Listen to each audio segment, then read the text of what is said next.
우리 기독교에서 가장 많이 쓰인 단어 중에 하나는 바로 은혜라는 단어입니다. 우리는 설교를 들을 때에도 이 은혜라는 말을 듣고 또 기도할 때에도 이 은혜라는 단어를 사용해서 기도를 합니다. 우리가 사랑하는 성도들과 함께 교제할 때도 이 은혜라는 말을 여러 번 이야기를 하게 됩니다. 심지어 우리는 자녀들에게 이름을 줄 때도 은혜를 붙이는 경우들이 많이 있습니다.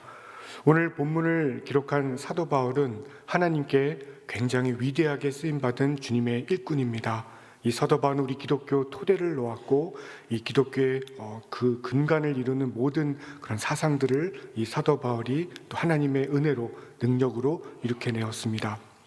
이 사도 바울은 신약 성경 27권 가운데 약 절반이나 되는 성경을 하나님께서는 이 바울을 통해서 그 바울의 손길을 통해서 기록을 하셨습니다.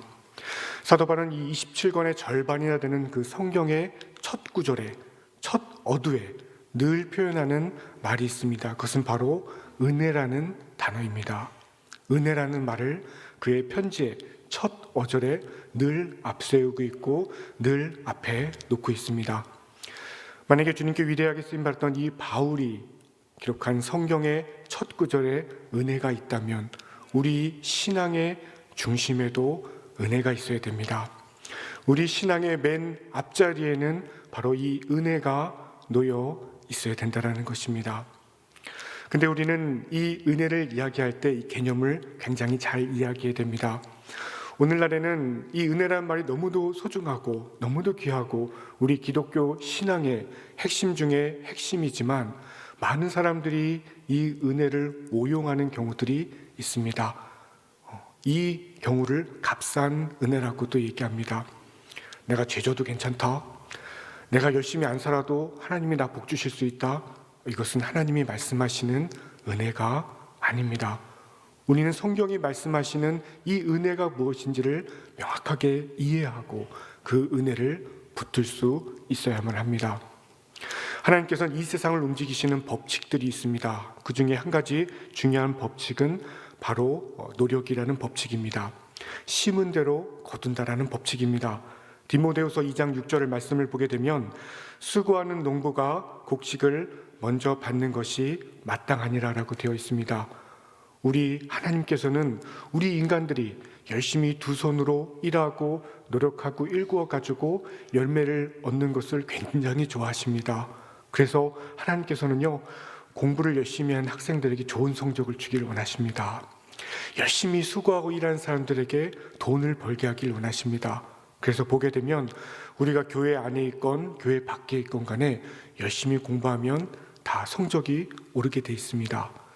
이상하게 열심히 일을 하면 사고도 생길 수 있고 사건도 있을 수 있고 다양한 환경이 있음에도 불구하고 보통 노력하면 성공의 길로 한 걸음씩 나아가게 됩니다. 이런 이유는 다른 데 있는 것이 아니라 하나님께서 이 우주를 바라보실 때 놓으신 한 가지 법칙이 바로 이것이기 때문에 있습니다. 우리 인간들은 수고할 때 그 값진 열매를 얻는 것을 주님께서 원하신다는 것입니다.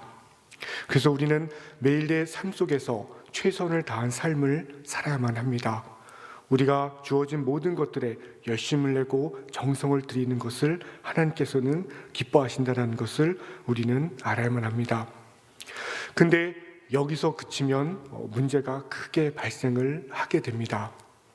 우리가 믿는 사람과 믿지 않는 사람의 차이가 있다면 믿는 사람은 노력 그 하나로 인생이 끝나게 됩니다. 내 힘이면 되지, 내가 하는 노력이면 다 해결할 수 있지라고 생각하고 거기에서 멈추게 됩니다. 그러면 인생 가운데 큰 낭패를 수도 없이 당하게 됩니다. 지난 올림픽에서 우리나라 태권도 선수들이 열심히 노력을 했습니다. 근데 놀라운 점은 우리는 태권도 종주기금에도 불구하고 한 명도 금메달을 따지 못했습니다. 여러분, 태권도 올림픽 선수들이 4년 동안에 얼마나 피땀 흘려서 노력하고 애쓰고 금메달만 향해서 나아갑니다. 매일 아침 눈 뜨면 금메달 생각하고서 피땀 흘려 노력합니다. 친구도 안 만나고 먹고 싶은 것도 먹지 않고 4년 동안 피땀을 흘립니다. 우리는 태권도 종주국입니다. 우리는 최강입니다. 우리는 모든 기술을 가지고 있습니다. 근데 지난 올림픽에서 아무도 금메달을 따지 못했습니다. 은메달, 동메달도 별로 성과가 좋지가 않습니다. 우리는 알아야만 합니다. 우리 인생 가운데서 노력이라는 것을 하나님께서 귀하게 여기시지만, 그러나 진정으로 우리 인생이 좌지우지되고 진정으로 이 세상을 움직이는 법칙은 따로 있다는 것을 우리는 알아야만 합니다. 하나님께서는 말씀을 하십니다. 너가 열심히 정성을 다해서 노력하는 것들 내가 얼마나 기뻐하는지 모른다. 그러나 만약 거기에서만 그치게 되고 그 안에 정말 있어야 될 중요한 게 빠지게 된다면 너의 인생은 큰 낭패를 당하게 될 것이라고 말씀을 하고 있다는 것입니다. 그것은 바로 있어야 될 그 중요한 것이 바로 하나님이라는 것입니다. 우리는 인생의 노력 가운데서, 우리 인생의 열심 가운데서 만약에 하나님을 잃어버린다면, 하나님이 없는 열심을 갖게 된다면 그 인생은 큰 낭패 가운데 떨어지게 된다는 것입니다. 하나님께서 신약 성경을 보게 되면 예수님 시대에 수많은 부류의 사람들이 있었습니다. 그 많은 부류의 사람들이 있는데 예수님은 굉장히 관대하고 또 사랑이 많으시고 누구든지 다 용납해 주셨습니다. 예수님 심지어 몸을 파는 창녀들조차도 보호해 주셨습니다. 그들을 감싸 주셨습니다. 그리고 백성들의 피를 빨아먹는 그 세관들, 로마의 앞잡이가 되어서 백성들의 피를 빨아먹는 세관들도 비난하지 않으셨습니다. 오히려 그들을 긍휼히 여기시고 그들이 회개하고 돌아오기를 간절히 원하셨습니다. 그런데 하나님께서, 예수 그리스도께서 그 당시 시대에 눈에 띄기만 하면 표정이 달라지고 분노가 폭발하는 부류가 있었습니다. 그 부류가 무엇인가 하면 바로 바리새인들입니다. 우리는 주일학교에서 이 바리새인들은 나쁜 사람이라고 배웁니다. 그래서 예수님이 이 바리새인들을 향해서 질책하고 책망할 때 당연한 일이라고 생각을 하곤 합니다. 그런데 자세히 들여다보면 이 바리새인들은 실제로 그 당시 사람들의 눈에는 다르게 보였습니다. 역사적으로 볼 때 바리새인들은 굉장히 존경받는 사람들이었습니다. 많은 백성들의 모델이 되었고 많은 백성들이 믿고 따르는 사람들이었습니다. 지금 현대 이스라엘을 가서 지금 유대인들에게 가가지고 당신은 누구의 후손입니까? 당신은 어떤 부류의 정신을 이어받고 있습니까? 라고 물으면 그 유대인들은 우리는 바리새인의 정신을 이어받고 있습니다. 우리는 바리새인의 후손들입니다. 그렇게 유대인들은 답변합니다. 그 이유가 무엇인가 하면 바리새인들이 그만큼 역사적으로 그때 존경받고 대단한 그런 높임을 받았던 사람들이기 때문에 그렇습니다. 근데 예수 그리스도께서는 이 바리새인들만 보게 되면 아주 분노가 폭발하셨습니다. 예수님은 굉장히 온유하고 부드러운 말만 사용하셨는데 이 바리새인들이 나타나면 험악한 말을 사용하셨습니다. 독사의 자식들이라고 얘기합니다. 뱀의 자식들이라고 이야기합니다. 그것은 무슨 말입니까?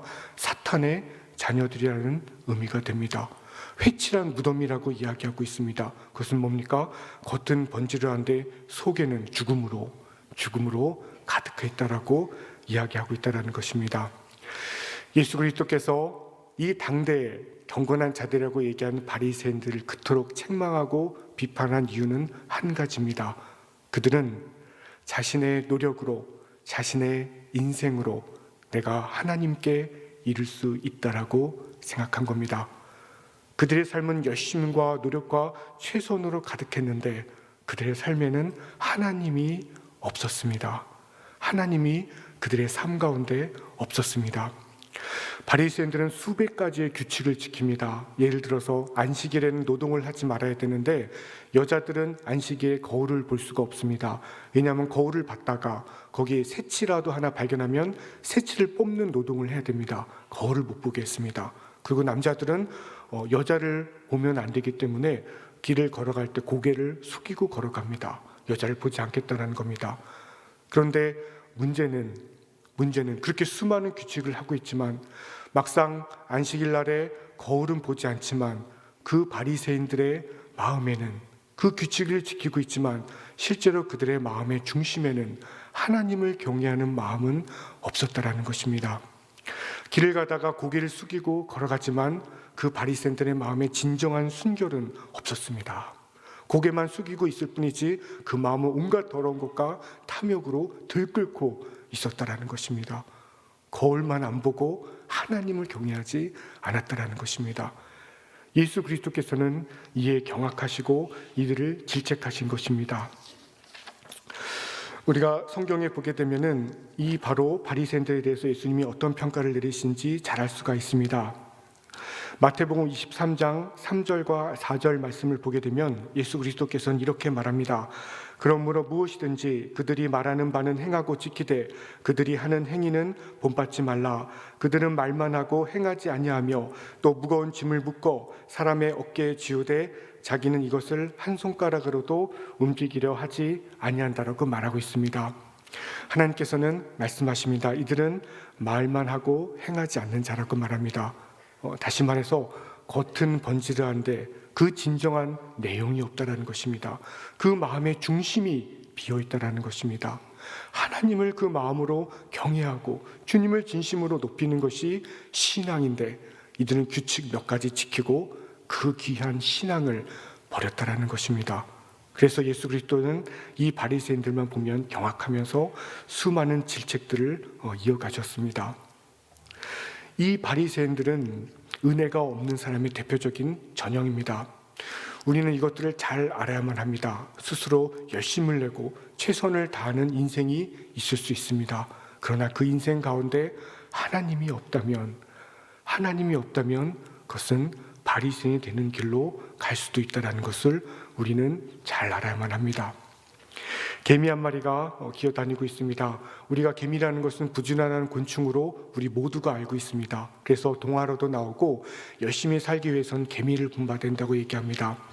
어느 한 개미가 이렇게 칭찬받는 것들을 잘 알고 나는 부지런하고 내 이 발들을 쉼없이 움직이는 곤충이기 때문에 나는 어디로든지 갈 수 있다고 생각합니다.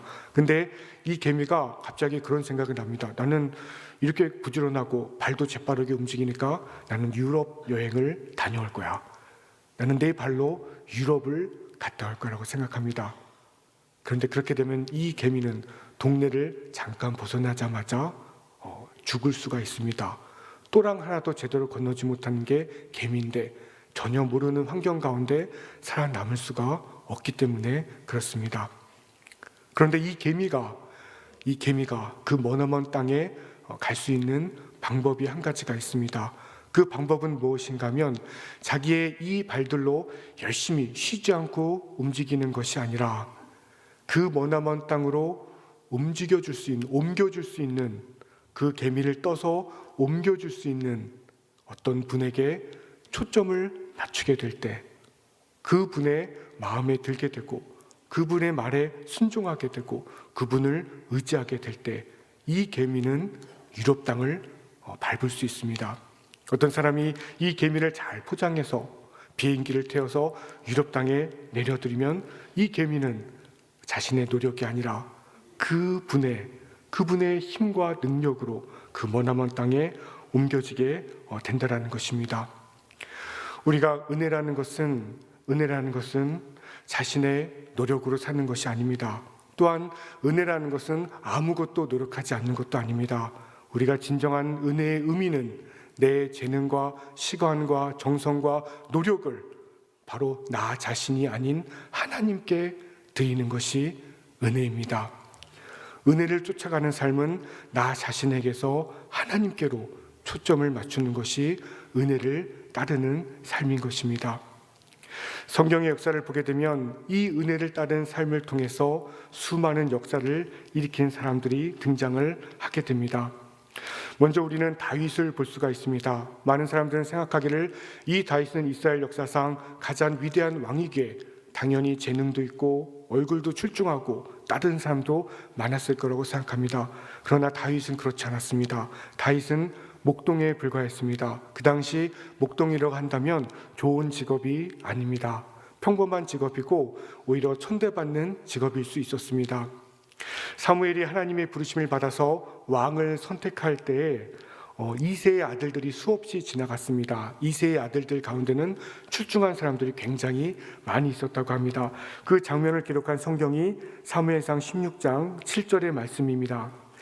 여호와께서 사무엘에게 이르시되 그의 용모와 키를 보지 말라. 내가 이미 그를 버렸노라. 내가 보는 것은 사람과 같지 아니하니 사람은 외모를 보거니와 나 여호와는 중심을 보느니라라고 말씀을 하고 있습니다. 하나님께서는 우리의 중심을 보고 계십니다.